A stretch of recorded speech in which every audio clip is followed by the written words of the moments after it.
Hey everybody, our installation video is about 12 years old now. Time to update, so I'm going to shoot a quick new video to show you how to install a stem cap. Step 1, remove the existing stem cap.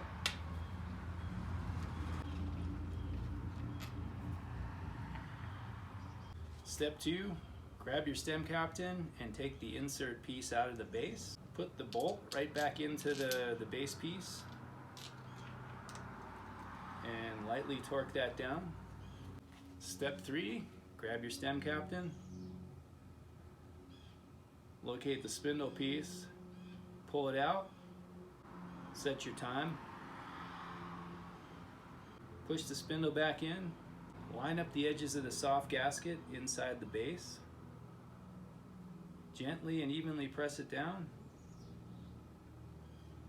You're good to go. Thanks for watching everybody, and hope to see you out on the trail.